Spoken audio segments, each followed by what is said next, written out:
Hello students, welcome to concept with Soni sir. आज जो पढ़ा रहे हैं वो है इनवर्स ट्रिग्नोमेट्रिक फंक्शन आईटीएफ। इसमें इनवर्स ट्रिग्नोमेट्रिक फंक्शन में जो एक्सरसाइज है वो 2.1 चल रही है अपनी। तो 2.1 एक्सरसाइज में जो क्वेश्चन आता है कि प्रिंसिपल वैल्यू फाइंड कीजिए, तो define the principal value. Principal value होती क्या है? प्रिंसिपल वैल्यू उसे कहते हैं कि the value of ITF inverse trigonometric function में जो वैल्यूज आती हैं lies in the range of the principal branch. जो इनवर्स ट्रिग्नोमेट्रिक फंक्शन है उनकी जो रेंज को फॉलो करें उसको ही अपन प्रिंसिपल वैल्यूज कहते हैं। तो ये जो प्रिंसिपल वैल्यूज पिछले हमने वीडियो में जो प्रिंसिपल रेंज पढ़ाई हुई थी, डोमेन पढ़ाया था इनवर्स ट्रिग्नोमेट्रिक फंक्शन में, जो रेंज डोमेन पढ़ाया था, जो कि देखो ये पिछले वीडियो में आप देखना है कि जो साइन इनवर्स एक्स का जो डोमेन होता है वो है X less than equal to 1, यानी कि जो इसका डोमेन जो होता है वो होता है -1 से +1 के बीच में, जो -1 और +1 को इंक्लूड करे। इस प्रकार मैंने पिछले वीडियो में डोमेन और रेंज के बारे में बताया था। तो प्रिंसिपल वैल्यूज जैसे साइन इनवर्स एक्स की निकालेंगे तो साइन इनवर्स एक्स की जो प्रिंसिपल वैल्यूज होगी वो -π/2 से +π/2 की को लाइज करे या फॉलो करे, इसके बीच में या ये फॉलो करे तो उसको ही प्रिंसिपल वैल्यू कहते हैं। तो ये पिछले वीडियो में ये इनवर्स ट्रिग्नोमेट्रिक फंक्शन है, उनकी आपको रेंज सबकी याद होनी चाहिए कि इनवर्स ट्रिग्नोमेट्रिक फंक्शन में रेंज किस फंक्शन की कौन सी रेंज है, तो ये आपको आना चाहिए। इसके बाद कुछ हमने पिछले वीडियो में ऑड फंक्शन बताए थे। ऑड फंक्शन उसे कहते हैं कि sine, tan, cos inverse X है, जो कोसेक इनवर्स एक्स है, जो ऑड फंक्शन है कि जैसे साइन इनवर्स -x है तो माइनस साइन इनवर्स एक्स लिख सकते हैं, और टेन इनवर्स -x है तो माइनस टेन इनवर्स एक्स हो सकता है, कोसेक इनवर्स -x है तो माइनस कोसेक इनवर्स। इसलिए ये सब पिछले वीडियो में बता चुके हैं। इसके बाद एक नेनो फंक्शन आता है कि नाइदर इवन नॉर ऑड, ना तो ये इवन होते हैं ना ही ऑड होते हैं। जैसे कॉस इनवर्स -x है तो ये पाई से स्टार्ट होते हैं, pi minus cos inverse X लिखा जाएगा। कॉट इनवर्स -x को pi minus cot inverse X लिखा जाएगा। सेक इनवर्स -x को pi minus sec inverse X लिखा जाएगा। इस प्रकार पिछले वीडियो में मैं ये चार्ट बता चुका हूं। इसके बाद ऑल द जो आईटीएफ है inverse trigonometric function representative of the angle को रिप्रेजेंट करता है। जैसे फॉर एग्जांपल के लिए साइन इनवर्स हाफ की वैल्यू है तो कोई एंगल आएगा, इसका आंसर एंगल को रिप्रेजेंट करता है। यदि ये x ग्रेटर देन 0, यदि कोई भी इनवर्स ट्रिग्नोमेट्रिक फंक्शन है उसमें जो x की वैल्यू है यदि पॉजिटिव है तो ये जो साइन इनवर्स x है, कॉस इनवर्स, टेन इनवर्स, जो 6 जो ये आईटीएफ है इनवर्स ट्रिग्नोमेट्रिक फंक्शन, वे सब फर्स्ट क्वाड्रेंट को फॉलो करेंगे, उनकी रेंज जो रहेगी वो फर्स्ट क्वाड्रेंट में रहेगी। यदि ये नेगेटिव है x की वैल्यू तो जो 6 आईटीएफ है उनमें कुछ है आपके ऑड फंक्शन, तो जो ऑड फंक्शन जो है उनकी वो तो फोर्थ क्वाड्रेंट को बिलोंग करेंगे, और जो यदि नेगेटिव वैल्यू है जो नैनो फंक्शन है जैसे कॉस है, कॉट है, सेक है, ये आपके सेकंड क्वाड्रेंट को फॉलो करेंगे। और third quadrant is never use to the range of any ITF. ITF में थर्ड क्वाड्रेंट का एंगल कभी यूज नहीं होता है आईटीएफ इनवर्स ट्रिग्नोमेट्रिक फंक्शन। इस प्रकार अपन पिछले वीडियो में ये पढ़ चुके हैं, थोड़ा इसको देखना है और इसके बाद रेंज पर विशेष आपको ध्यान देना है, रेंज सबकी याद होनी चाहिए। अब अपना जो क्वेश्चन आता है कि प्रिंसिपल वैल्यू, तो पहला क्वेश्चन है find the principal value following this question. ये क्वेश्चन है, इसकी प्रिंसिपल वैल्यू फाइंड करनी है। क्वेश्चन क्या है कि जैसे साइन इनवर्स 1/√2 की प्रिंसिपल वैल्यू फाइंड करनी है, तो इसको y लेट कर लो, तो ये साइन इस साइड जाएगा तो 1/√2 इक्वल टू साइन y हो जाएगा बेटा, 1/√2 इक्वल टू साइन y हो जाएगा। और एक टेबल भी 90 तक आपको जो साइन 90 की वैल्यू होती है उसकी टेबल भी आपको आना चाहिए। अब साइन 1/√2 किसका होता है? साइन 45 का होता है, ये साइन 45 का है, तो sine 45 equal to sine y। तो यहाँ पर जो y की वैल्यू आएगी वो आएगी 45, इसका आंसर y की वैल्यू 45 है। तो ये जो 45 आंसर आया, तो कहने का principal value of sine inverse 1/√2 की होती है प्रिंसिपल वैल्यू 45, ये आंसर आ गया, राइट। इसके बाद दूसरा क्या है? दूसरा क्वेश्चन ये है कि जो दूसरा क्वेश्चन है कॉट इनवर्स 1/√3, तो जो कॉट इनवर्स 1/√3 को अपन इसको नीनो फंक्शन है, क्योंकि इसको कॉट एक फार्मूला था हमारा कि कॉट इनवर्स -x को हम लिख सकते हैं pi minus cot inverse x, ये हमारा एक फार्मूला है। ठीक है। तो यहाँ पर जो कॉट इनवर्स जो -√3 को हम क्या लिख सकते हैं, पाई माइनस, यहाँ पर लिख सकते हैं पाई माइनस कॉट इनवर्स 1/√3। ठीक है। तो यहां पर जो पाई है माइनस कॉट 1/√3 की वैल्यू क्या होती है, तो कॉट इनवर्स 1/√3 की वैल्यू होती है कॉट 60 डिग्री। ये कॉट 60 डिग्री की वैल्यू होती है, तो 60 डिग्री माने पाई/3 की, तो ये कॉट पाई/3 की वैल्यू होती है, पाई/3। अब यहां पर जो पाई/3 है तो इसको सॉल्व करो, तो सॉल्व करेंगे तो यहां पर क्या होगा कि 3 पाई में से ये पाई गया अपॉन 3, तो मीन्स इसकी जो प्रिंसिपल वैल्यू होगी वो 2 पाई/3 होगी। तो ये आपको टेबल याद होनी चाहिए कि ये कॉट इनवर्स, जैसे कॉट इनवर्स 1/√3, तो इसको सपोज बाई मान लो। इसको कैसे करते हैं कि 1/√3 इक्वल टू कॉट बाई। ठीक है। तो यहाँ पर 1/√3 किसकी होती है, कॉट 60 की, 60 कह लो या पाई/3 कह लो, तो कॉट पाई/3 इक्वल टू कॉट बाई। तो यहाँ पर जो बाई की वैल्यू आएगी वो पाई/3 आएगी। तो यहाँ पर हम डायरेक्ट वैल्यू भी इस प्रकार लिख सकते हैं कि कॉट इनवर्स 1/√3 की पाई वैल्यू है, इस पाई/3 है। इस प्रकार ये इसकी प्रिंसिपल वैल्यू ये होगी, कॉट इनवर्स 1/√3 की प्रिंसिपल वैल्यू ये होगी। इसके बाद जो एक्सरसाइज है, एक्सरसाइज में जो पहला सवाल है, तो पहला सवाल ये है कि साइन इनवर्स -1/2 की वैल्यू फाइंड कीजिए। तो ये साइन इनवर्स 1/2 ये ऑड फंक्शन कहलाता है। ये कौन सा फंक्शन है, ऑड फंक्शन। और हमारा जो ऑड फंक्शन होता है तो साइन इनवर्स -x को हम ऑड फंक्शन में माइनस साइन इनवर्स x लिखा जाता है, तो इसलिए इसको हम लिखेंगे minus sine inverse one by two. तो ये माइनस साइन इनवर्स 1/2 लिखा जाएगा। अब ये साइन इनवर्स 1/2 की वैल्यू क्या है, या हम डायरेक्ट इस प्रकार भी कर सकते हैं शॉर्ट में कि साइन इनवर्स, इसको क्या बोलते हैं, साइन 30, तो साइन पाई/6 भी बोल सकते हैं इस प्रकार, ताकि साइन पाई/6 की, साइन से साइन क्रॉस हो गया तो इसकी वैल्यू आ गई पाई/6 माइनस में।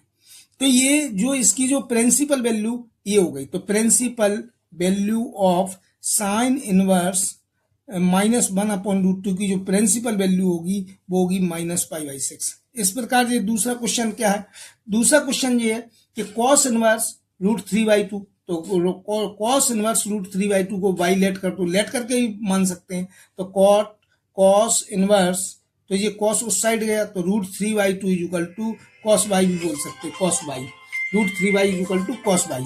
तो यहाँ पर जो √3/2 किसकी होती है, तो √3/2 होती है √3/2 तो कॉस 60 की वैल्यू, कॉस 30 की वैल्यू होती है, तो ये इक्वल टू कॉस बाई, तो कॉस से कॉस कट गया तो बाई इक्वल टू हो गया पाई/6। तो ये हो गई आपकी principal value of cos inverse, ये कॉस इनवर्स √3/2 की जो प्रिंसिपल वैल्यू हो गई। तो ये प्रिंसिपल वैल्यू अपन इस टाइप से निकाल सकते हैं। इसके बाद थर्ड क्वेश्चन क्या है, थर्ड क्वेश्चन यहाँ पर ये है, तीसरा क्वेश्चन। तो तीसरा क्वेश्चन क्या है, तीसरा क्वेश्चन ये है कि कोसेक इनवर्स 2, तो ये जो तीसरा क्वेश्चन है, ये तीसरा क्वेश्चन है कि कोसेक इनवर्स 2 की वैल्यू चाहिए। तो कोसेक इनवर्स 2 को इसको बाई लेट कर लो, तो कोसेक इनवर्स 2 को मैंने बोल दिया बाई। तो यहां पर 2 इक्वल टू क्या आ गया, कोसेक बाई, ठीक है। और ये कोसेक किसकी वैल्यू है, कोसेक पाई/6 की वैल्यू है, तो इक्वल टू कोसेक बाई, ऐसे लिख दिया करो। तो प्रिंसिपल वैल्यू क्या आ गई, पाई/6 आ गई इसकी प्रिंसिपल वैल्यू। इसके बाद अगला क्वेश्चन है चौथा क्वेश्चन। ये जो चौथा क्वेश्चन है, ये चौथा क्वेश्चन क्या है, टेन इनवर्स, तो टेन इनवर्स -√3 इक्वल टू, तो टेन इनवर्स -√3, तो जो टेन इनवर्स -x होता है उसको बोलते हैं -10 इनवर्स x, इसको बोलते हैं आप ऑड फंक्शन, -10 इनवर्स x, इसको ऑड फंक्शन कहते हैं। तो इसलिए इसको अपन लिख सकते हैं -10 इनवर्स √3। अब 10 इनवर्स √3 किसकी वैल्यू होती है, तो 10 इनवर्स, यहाँ पर √3 को 10 60 बोलते हैं, तो 60 इसकी वैल्यू होती है, 10 से 10 कट गया तो इसकी जो प्रिंसिपल वैल्यू होगी पाई/3 होगी। इस प्रकार ये आपका पांचवा जो क्वेश्चन है, पांचवा क्वेश्चन क्या है कि कॉस इनवर्स हाफ, ये कॉस इनवर्स हाफ है माइनस के हाफ, तो ये आपका नैनो फंक्शन है। नैनो फंक्शन में क्या होता है, कॉस इनवर्स -x को लिखेंगे पाई माइनस कॉस इनवर्स x लिखा जाएगा ये, तो इसको हम लिखेंगे पाई माइनस कॉस इनवर्स हाफ लिखेंगे। अब ये कॉस इनवर्स जो हाफ है, तो कॉस इनवर्स हाफ किसकी वैल्यू होती है, तो कॉस इनवर्स हाफ होती है पाई बाई 3 की वैल्यू, तो कॉस पाई बाई 3 की वैल्यू। यहाँ पर कॉस से कॉस कट गया तो पाई माइनस पाई बाई 3 है, तो 3 बन जा 3 या 3 एलसीएम ले लिया तो ये आ गया 3 पाई माइनस पाई इजिकल 2 आता है 2 पाई बाई 3। ये इसकी प्रिंसिपल वैल्यू होगी। इसके बाद अगला क्वेश्चन जो है छठवां क्वेश्चन। इसके बाद छठवां क्वेश्चन क्या है, छठवां क्वेश्चन ये है कि टेन इनवर्स माइनस वन, ये चूंकि ऑड फंक्शन है क्योंकि माइनस वन है तो ये ऑड फंक्शन कहलाता है। तो tan inverse minus x equal to होता है माइनस टेन इनवर्स एक्स होता है। तो यहाँ पर माइनस टेन इनवर्स वन लिख दिया जाएगा और टेन इनवर्स यहाँ पर जो वन की वैल्यू होती है वो होती है 10 पाई बाई 4 की। तो यहाँ पर जो आंसर आएगा वो आंसर आएगा माइनस पाई बाई 4। ये प्रिंसिपल वैल्यू आ गई है। इसके बाद जो अगला क्वेश्चन है, अगला क्वेश्चन 6 क्वेश्चन हो चुके हैं। सातवां क्वेश्चन क्या है कि सेक इनवर्स, बेटा सातवां क्वेश्चन है कि जो सेक इनवर्स, यहाँ पर जो सातवां क्वेश्चन है वो 7 क्वेश्चन ये है कि सेक इनवर्स 2 अपॉन रूट 3, तो 2 अपॉन रूट 3, तो ये जो सेक इनवर्स जो 2 अपॉन रूट 3 है तो सेक किसकी वैल्यू है, ये वैल्यू है पाई बाई 3 की वैल्यू, क्योंकि ये पाई बाई 3 नहीं पाई बाई 6 की वैल्यू है बेटा जी, पाई बाई 6 की वैल्यू। तो ये जो पाई बाई 6 की वैल्यू है ये, तो ये जो पाई बाई 6 की वैल्यू है तो इसको सेक से सेक कट गया तो ये आपकी जो प्रिंसिपल वैल्यू आ गई वो पाई बाई 6 आ गई। यहाँ पर जो 8 क्वेश्चन है, 8वां क्वेश्चन क्या है कि कॉट इनवर्स रूट 3 है। तो यहाँ पर जो कॉट इनवर्स रूट 3 है इसको अपन कैसे लिख सकते हैं कि कॉट इनवर्स, कॉट इसको बोलेंगे पाई बाई 6, ठीक है। तो ये कॉट पाई बाई 6 की वैल्यू होती है और ये प्रिंसिपल वैल्यू आ गई पाई बाई 6। इसके बाद जो 9th क्वेश्चन है, 9वां क्वेश्चन, ये क्या है कि cos inverse minus 1 upon root 2। ये चूंकि नैनो फंक्शन है तो नैनो फंक्शन में क्या होता है कि कॉस इनवर्स माइनस एक्स होता है तो इसको बोलते हैं pi minus cos inverse x, ऐसे बोला जाता है। तो इसको बोलेंगे pi minus cos inverse 1 upon root 2, ऐसे बोलेंगे। तो ये पाई माइनस इसको बोलेंगे कॉस इनवर्स और ये कॉस पाई बाई 4 की वैल्यू है, राइट। कॉस से कॉस कट गया तो पाई माइनस पाई बाई 4 आ गया बेटा, तो इसको बोलेंगे आप 3 पाई बाई 4, क्या कि ये 4 एलसीएम आएगा तो यहाँ पर 4 पाई में से पाई गया तो इसकी जो प्रिंसिपल वैल्यू आएगी वो आएगी 3 पाई बाई 4। इसके बाद जो 10वां क्वेश्चन है 10 क्वेश्चन, ये 10वां क्वेश्चन जो है वो क्वेश्चन क्या है कि कॉसेक इनवर्स जो है कि कॉसेक इनवर्स माइनस रूट 2।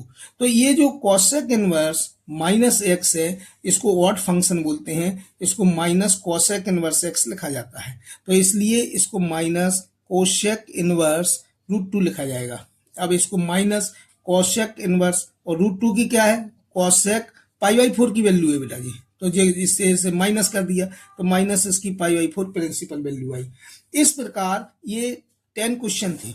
जो अगला क्वेश्चन है question number 11, find the value of following. इनमें वैल्यू फाइंड करनी है तो find the value of following, तो वैल्यू ऑफ फॉलोइंग।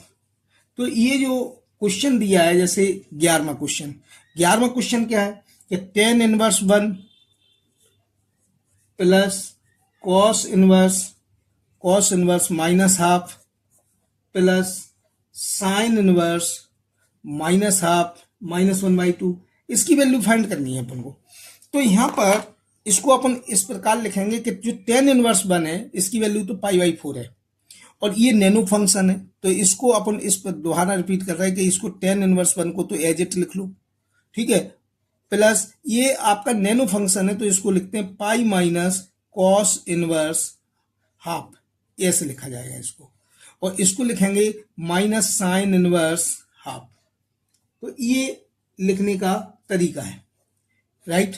अब इसमें क्या किया जाए कि टेन इनवर्स इसकी 1 की वैल्यू तो पाई बाई 4 होती है, डायरेक्ट लिख रहा हूं मैं, प्लस ये पाई तो है ही, ये कॉस इनवर्स हाफ तो इसकी वैल्यू होती है 60 मीन्स पाई बाई 3, और जो साइन इनवर्स हाफ की वैल्यू होती है 30 माने पाई बाई 6। क्लियर है, 30 60 हो गए 90, इसमें से जो एलसीएम लिया तो एलसीएम ले लो, जैसे एलसीएम ले लिया 12, तो ये 12 कितनी बार कट हो गया तो जो 3 पाई बचा यहाँ से, क्योंकि 4 3 जा 12 और यहाँ पर 12 पाई हो गया, यहाँ पर 4 पाई हो गया और यहाँ पर 2 पाई हो गया। तो ये 3 और 4 ये 2 और 6 और 9 पाई हो गए, तो ये आ गया 9 पाई बाई 12। 3 की टेबल से काटेंगे तो 3 3 जा 9 हो गया और 3 4 जा, ये 4 बार कटेगा, ये 3 बार कटा, ठीक है। तो ये हो गया आपका 3 पाई बाई 4, ये आंसर आपका आ गया, ठीक है। ये क्वेश्चन नंबर 11वां भी हो गया। अब क्वेश्चन नंबर 12, जो क्वेश्चन नंबर 12 है वो क्या है, 12 क्वेश्चन कि cos inverse half plus 2 sine inverse half. तो ये है कि cos inverse half plus 2 sine inverse half, इसकी वैल्यू फाइंड करनी है, राइट। तो इसकी वैल्यू फाइंड कैसे होगी कि कॉस इनवर्स हाफ की वैल्यू क्या है, तो कॉस इनवर्स हाफ की वैल्यू है पाई बाई क्या 3, ये कॉस इनवर्स हाफ की वैल्यू है, ठीक है। और साइन इनवर्स हाफ की वैल्यू क्या है, पाई बाई 6, राइट। और ये 2 से ये 3 बार कटे तो ये क्या आ गया, 3 एलसीएम आ गया, तो पाई यहाँ से बचा, पाई यहाँ से बचा, तो ये हो गया 2 पाई बाई 3, ये हो गया 2 पाई बाई 3, राइट। तो ये इसका आंसर है। अगला क्वेश्चन जो है 13वां क्वेश्चन, जो क्वेश्चन नंबर 13 है बेटा यहाँ पर, तो क्वेश्चन नंबर जो 13 है वो 13 क्या कह रहा है, इफ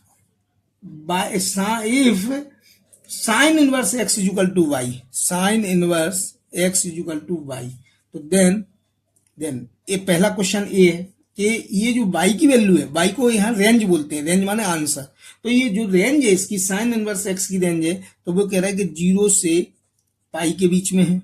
दूसरा क्वेश्चन है कि जो रेंज है वो माइनस पाई बाई 2 से, इसकी जो रेंज है वो पाई बाई 2 के बीच में है, जिसमें पाई बाई 2 और माइनस पाई बाई 2 इंक्लूड है।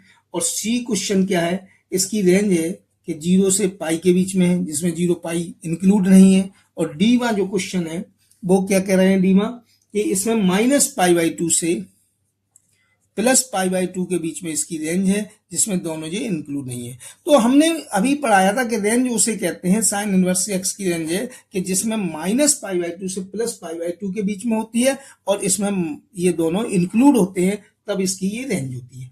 अगला जो 14 क्वेश्चन है वो क्या है कि √3 minus sec inverse minus √2 is equal to the, किसके इक्वल है, तो पाई बाई 3। तो ये जो tan इनवर्स √3 जो होता है, तो tan इनवर्स यहाँ √3 लिख दो और माइनस सेक इनवर्स -2 है, तो जो tan इनवर्स √3 तो है ही, और सेक इनवर्स -2 को, सेक इनवर्स जो -2 है तो sec inverse x is equal to लिख सकते हैं अपन pi minus sec inverse X, ठीक है। क्योंकि ये नैनो फंक्शन है, ये नैनो फंक्शन है, नाइदर इवन नॉर ऑड, नैनो फंक्शन है, तो इसको अपन लिख सकते हैं पाई माइनस सेक इनवर्स 2 लिख सकते हैं इसको, ठीक है। अब यहाँ पर क्या है कि इसकी वैल्यू है पाई बाई 6, पाई बाई 3, इसकी वैल्यू क्या है पाई बाई 3, और ये पाई तो है ही, और प्लस इसकी वैल्यू पाई बाई 3 है, तो ये प्लस पाई बाई 3 है, ठीक है। तो ये minus pi by 3 plus pi by 3 है इसकी वैल्यू, और इसकी वैल्यू पाई बाई 3 है, राइट। तो पाई बाई 3 कितना हो गया, 2 पाई बाई 3, तो ये 2 पाई बाई 3 और माइनस पाई, तो इसमें जो इसका एलसीएम लिया अपन ने, तो यहाँ से 2 पाई बचा और यहाँ से 3 पाई हो गया, तो इसका आंसर आएगा माइनस पाई बाई 3। तो ये इसका आंसर है माइनस पाई बाई 3। और ये वीडियो अच्छा लगा हो तो इसे लाइक, सब्सक्राइब, अपने दोस्तों को शेयर जरूर करें। आने वाली वीडियो के लिए बेल आइकन जरूर दबाएं। Thank you.